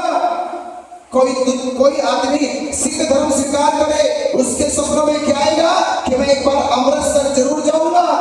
तो जब हम बुद्धिस्ट हुए तो हमारे सपने में भी तो यही आएगा कि एक दिन बोध गया महाबोधि महाविहार जाएंगे। पर जब हम जाएंगे तो महाबोधि महाविहार ऐसा नहीं पाएंगे जैसे मुसलमान अपने मक्का मदीना को पाए। हम ऐसा नहीं पाए जैसा सिखों ने गुरुद्वारे को पाया है, हमने ऐसा नहीं पाया जैसा ईसाइयों ने चर्च को पाया है। हम जब गए थे तो वहां पर हमने पंडित पुरोहितों को पाया था। तो तब हमें लगने लगा कि पंडित पुरोहितों ने तो जाल बिछा दिया है, अब इस जाल को काटने की जरूरत है, इनकी जड़ों को काटने की जरूरत है। मैंने कहा है कि महाबोधि महाविहार की जड़ों में ये दीमक लग गए हैं और अब हमें दीमक को मारने के लिए दीमक वाला स्प्रे उठाना होगा। और जब दीमक वाला स्प्रे लगेगा तो एक महाबोधि मुक्त होगा, फिर भारत में एक के साथ अनेकों मुक्त हो जाएंगे, एक से अनेकों मुक्त हो जाएंगे। ये अनेकों मुक्त होने के बाद ही हम कह सकते हैं कि भारत बौद्धों की विरासत है, बौद्धों की संस्कृति है। ये भारत की पहचान ही बुद्धिस्टों से है। हम भारत के बुद्धिस्ट अल्पसंख्यक नहीं हैं, हम अल्पसंख्यक नहीं हैं, क्योंकि हम उस भारत में रहते हैं जिस भारत की पहचान ही बुद्ध से है। तो एक पंडित मुझसे कहने लगा आप ऐसा कैसे कह सकते हो। मैंने कहा मैं नहीं कहता हूं, भारत ही कहता है। भारत के राष्ट्रीय ध्वज में जो अशोक चक्र है, भारत के राष्ट्र ध्वज में जो अशोक चक्र है, क्या वो हिंदुओं का है, क्या मुसलमानों का है, क्या ईसाइयों का है। वैसे मुंडी हिला रहा था। तो बोलो ना फिर किसका है, बोलो ना किसका है, किनका है, वो बौद्धों का है। तो जब भारत का नेशनल फ्लैग में जो चक्र है वो बौद्धों का है, इसका मतलब नेशनल फ्लैग किसका है, बौद्धों का है। जिससे लेन देन कर तो पैसा, इस पैसे में जो अशोक लाट है वो हिंदू की है क्या, मुसलमानों की है क्या, ईसाइयों की है क्या। तो किनकी है, किनकी है, बौद्धों की है। अरे लेन देन भी बौद्धों की करेंसी से होता है। जो भारत में सर्वोच्च सम्मान है, भारत रत्न है, उसका जो आकार है वो पीपल के पत्ते का जैसा है। ये पीपल का पत्ता किसका प्रतीक है, किसका प्रतीक है, बौद्धों का प्रतीक है। जब भारत की पहचान ही जो चिन्ह है वो बौद्धों के है, तो भारत ही बौद्धों का है। और इसका मतलब बुद्धिस्ट अल्पसंख्यक कौन है? तो वो भारत के बहुसंख्यक बुद्धिस्ट है। हमें भैया ये कहकर मत डराओ कि बुद्धिस्ट अल्पसंख्यक है। मैंने कहा भारत के लोगों को बेवकूफ बनाया, तुमने कभी बुद्धिस्ट और जैनियों सिखों को अल्पसंख्यक बनाया? पर जो भारत में अल्पसंख्यक है अनुपात में, संख्या के अनुपात में कौन अल्पसंख्यक है? सबसे कम जाति में संख्या कम किसकी है? किसकी है? किसकी है? ब्राह्मण की है। पर भारत में आज तक भी लोगों ने नहीं कहा कि ब्राह्मण अल्पसंख्यक है। भारत के लोग भूल ही गए। अरे भारत में संख्या के अनुपात में सबसे कम तो ब्राह्मण है, ब्राह्मण की मेजॉरिटी नहीं है। पर हम लोगों को अलग अलग करके ये जैनी अल्पसंख्यक, ये बुद्धिस्ट अल्पसंख्यक, ये सिख अल्पसंख्यक, तो भारत को धार्मिक आधार पर अल्पसंख्यक घोषित किया और खुद तो जाति के आधार पर अल्पसंख्यक है। इसका मतलब ये होता है, अल्पसंख्यक कहने का मतलब होता है कि समाज में संख्या का बल कम है। पर हमें सिद्ध करना है कि भारत के बुद्धिस्ट संख्या में कम नहीं है। ये भारत के बुद्धिस्ट अब 12 फरवरी 2026 की तैयारी करेंगे।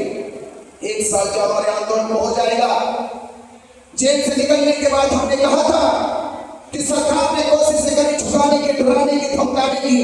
जब उसकी एक ना चली, उसकी सारी साजिशें नाकाम हो गई, तो उसने हमारे ऊपर फर्जी मुकदमे करा के जेल भेज दिया, ये सोचकर कि बिना चाहिए जेल जाएगा और डर जाएगा, पेट के लिए सिफारिश करेगा।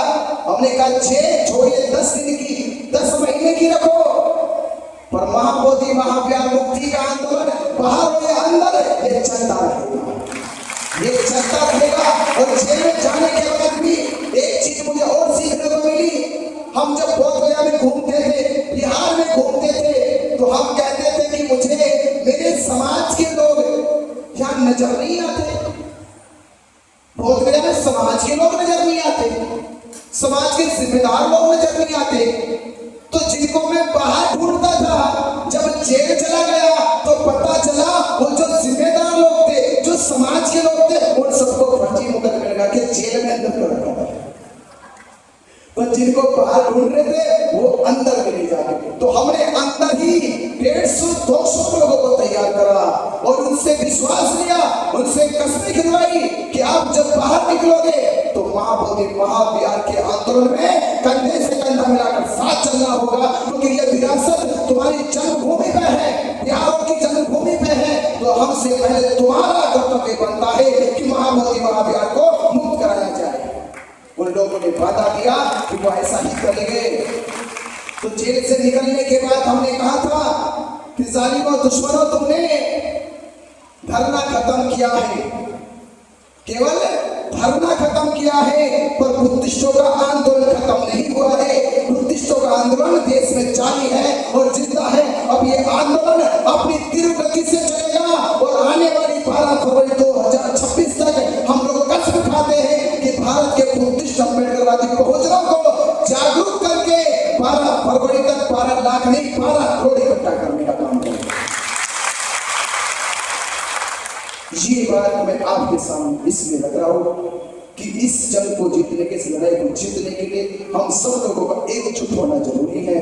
भारत के सभी बुद्धिस्टों को जागरूक होकर एकजुट होना पड़ेगा। केवल जागरूक होने से काम नहीं चलेगा कि हम जागरूक हैं, हम कोई अंधश्रद्धा नहीं करते, अंधविश्वास नहीं मानते, हम कोई देव पूजा नहीं करते। केवल जागरूक होने से महाबोधि महाविहार मुक्त नहीं होगा, जागरूक के साथ एकजुट होना होगा, तब जाके महाबोधि महाविहार मुक्त होगा। अगर ऐसा करते हो तो हम अब 134 साल को 135वीं सीढ़ी चढ़ने नहीं देंगे। 134 साल में ही महाबोधि महाविहार मुक्त करा लेंगे और पीटी एक्ट खत्म करा देंगे। तो आपको तुम्हें ऐसा काम करना, 2 काम है, जागरूक करना और एकजुट करना। ये जागरूक कैसे करोगे? बुद्ध विहार है, चर्चा करते हो, जब वंदना करते हो वंदना के बाद बुद्ध विहार की चर्चा करो। कहीं जाते हो तो बुद्ध विहार की चर्चा करो, किसी सामाजिक कार्यक्रम में जाते हो बुद्ध विहार की चर्चा करो। हम ये चर्चा का कार्यक्रम जब 6-7 महीने देश भर में चलाएंगे तो फिर कहेंगे जितनी भी हमने जागरूकता देश के बुद्धिस्टों अम्बेडकरवादी बहुजन समाज में लेकर आए हैं, वो सब एक हो जाओ।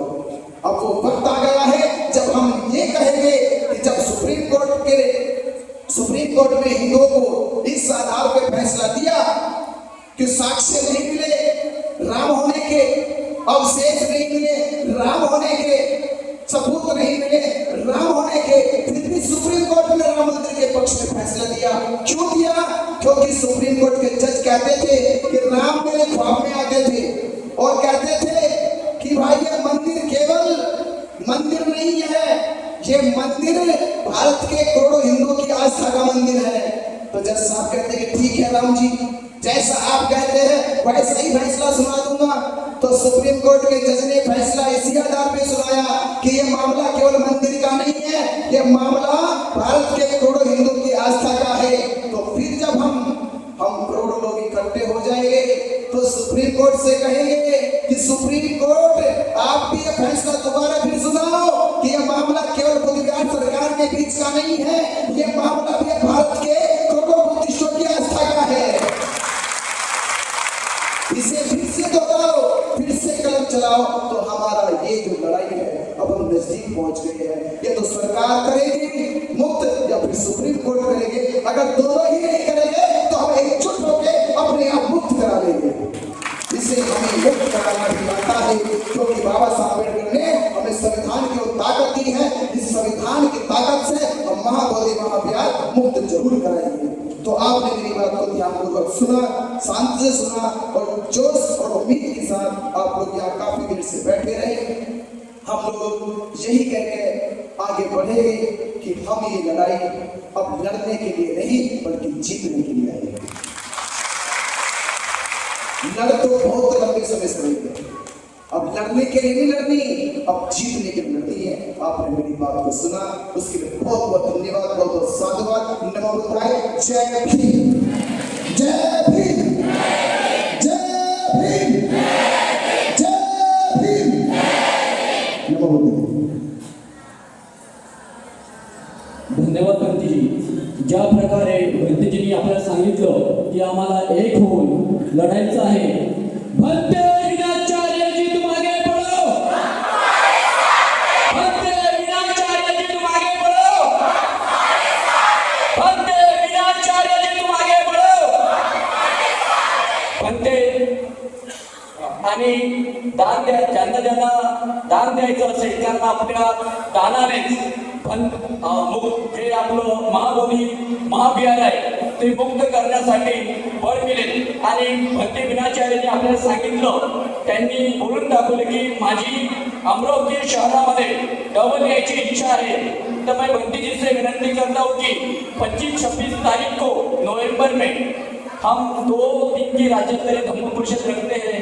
हम आपको सारे समाज की ओर से निमंत्रित करते हैं 25 और 26 नवंबर 2025 को। सर्व बौद्ध उपासक उपासिकांना विनंती आहे की बाबासाहेबांनी आपल्याला म्हटलं होतं आपल्या मिळकतीमधला 20वा हिस्सा हा समाजाच्या उन्नतीकरिता प्रगतीकरिता खर्च करा। आपल्याला जर वाटत असेल महाविहार महाबोधी मुक्त झाला पाहिजे तर आपल्या मिळकतीमधला 20वा हिस्सा दानपेटीमध्ये टाकावा। कारण पंडितजींचा पूर्णचा पूर्ण जो रथ आहे आता जर यांचा खर्च जर बघितला तर जवळपास 60 ते 70 हजार रुपयाचा पर डे यांचा खर्च आहे। म्हणून हे आंदोलन गतिमान झालं पाहिजे। आंदोलन हे तन्मन धनाडीशी टिकून राहते।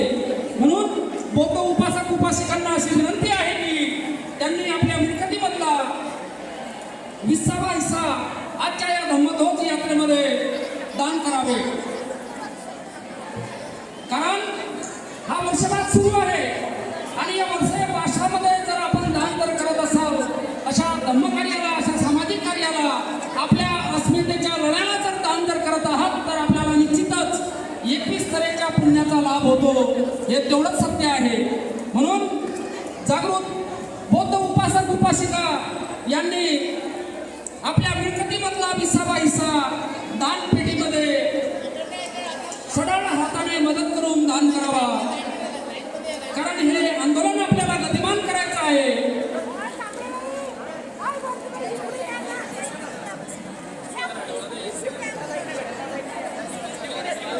हा चॅनल विनंती करण्यात येत आहे की सर्वांनी रांगेमध्ये दान द्या. सर्व दानदात्यांना विनंती आहे की सर्वांनी रांगेमध्ये दान द्यावे.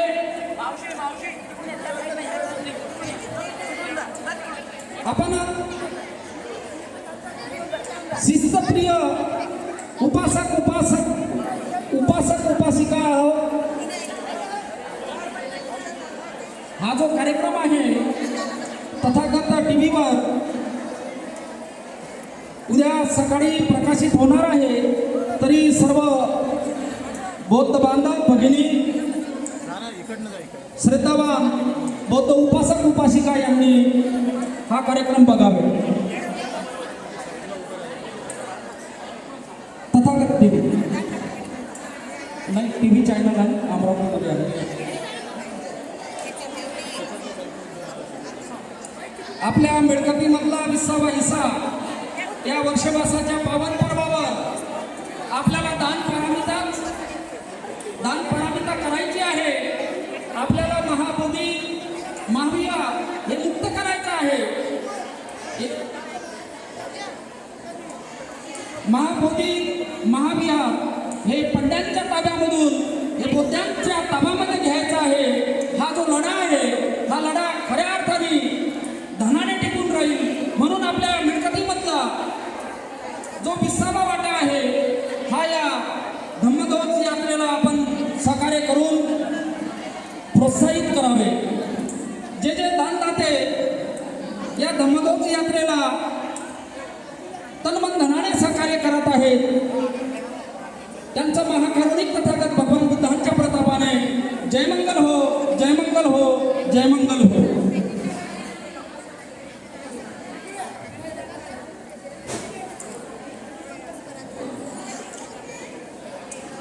बाबासाहेब आपणास सांगून गेले, जो व्यक्ती आपला वेळ, आपलं तारुण्य आणि आपलं धन हे समाजाच्या उन्नतीकरिता जो व्यक्ती खर्च करतो तो व्यक्ती खऱ्या अर्थाने धन्य होय. आपण मायबाप जन हो, खऱ्या अर्थाने जे दान करत आहेत खरोखरच आपण धन्य आहे. बौद्ध उपासक उपासिका आपल्याला या कार्याची जाण आहे. सर्वांनी एका रांगेमध्ये येऊन दान द्यायचं आहे.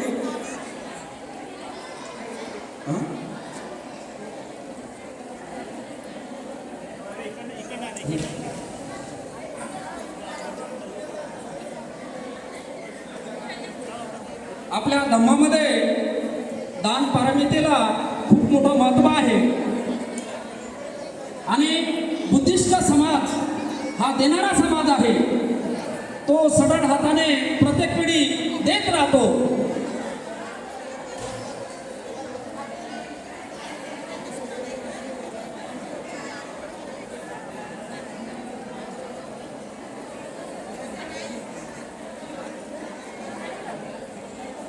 ज्या लोकांनी धम्मदान या ठिकाणी दिलेलं आहे सर्व लोकांचं जयमंगल हो. महाकारुणिक तथागत भगवान बुद्धांच्या प्रतापाने ज्यांनी नाही दिलं आहे, प्रत्येकाच्या जवळ आर्थिक परिस्थिती प्रत्येकाची सक्षम नसते. ज्यांच्याकडे पैसा नाही, त्यांनी आणला नसेल, असे लोक ते दान देऊ शकले नाही. यांचं सुद्धा महाकारुणिक तथागत भगवान बुद्धांच्या प्रतापाने जयमंगल हो. हा जो लढा आहे आपण खऱ्या अर्थाने अमरावतीकर भाग्यशाली आहोत आणि भिक्खू संघाचा रथ परमपूज्य विनाचार्य भंतेजी यांचा रथ आपल्या अमरावतीमध्ये मुक्कामी आहे आणि हा अमरावतीकरांच्या दानातून हा रथ पुढे प्रारंभ होणार आहे. म्हणून श्रद्धावान बौद्ध उपासक उपासिकांना कळकळीची विनंती करण्यात येत आहे की सर्वांनी हात पुढे करत केले तर ते ओझं हलकं होते.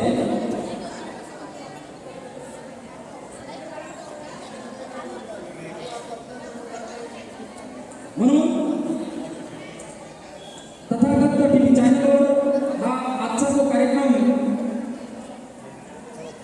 शूट केलेला आहे हा उद्या प्रकाशित केला जाणार आहे. तसेच या महाराष्ट्राचे ख्यातनाम गायक जे विकास राजा आहेत त्यांनी फुले शाहू आंबेडकरी बुद्ध भीम गीताच्या गायनाचा कार्यक्रमाने या उपस्थितांचे खऱ्या अर्थाने मन जिंकले. विकास दादांनी विकास राजा महाराष्ट्राचे ख्यातनाम गायक यांनी या ब्रह्मोत्सव यात्रेला मानधन न घेता हा लढा आपल्या अस्मितेचा आहे, अभिनय तो कमी नाही, म्हणून त्यांच्या शैलीमध्ये वाघाच्या दरकाडीमध्ये ते प्रबोधन करतात.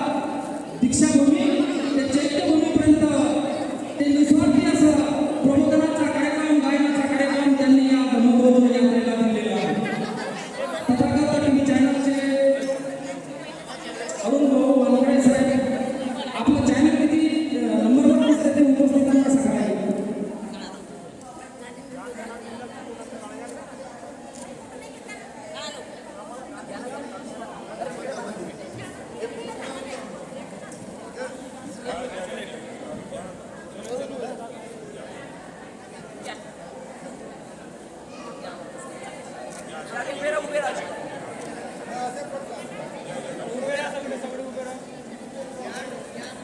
जिपे बॉक्स एलजीवर तथागत टीव्ही चॅनल हे 98 क्रमांकावर दिसत आहे.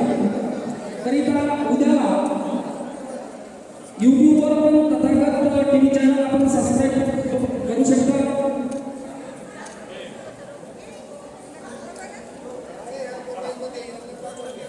उद्या दिवसभर हा थेट प्रेक्षेपणाचा कार्यक्रम दिवसभर उद्या प्रकाशित केला जाणार आहे. उपस्थितांनी याची नोंद घ्यावी.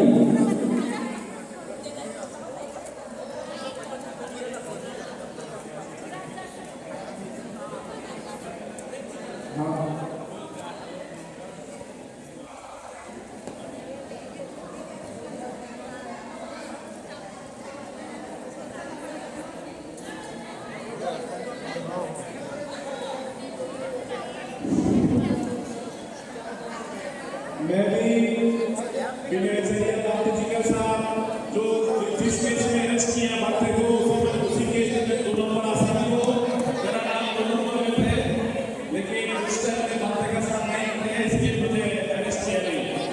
और तो मानते हैं इनका नाम भी उसी केस में है. तो मेरे लिए हो गया है वो मैं क्या गाना ये गाना गाया, क्या गाना उस टाइम बुद्ध जी ने गाया था, क्या गाना जो विनय से ये बात ने हमने बहुत बार बोला. प्रेस कॉन्फ्रेंस के बाद हम लोग ने वार्तालाप में पार्लियामेंट में गरबा प्राणा पुलिस में उसी केस में विनय से को पता है. तो मैं आपका शरणम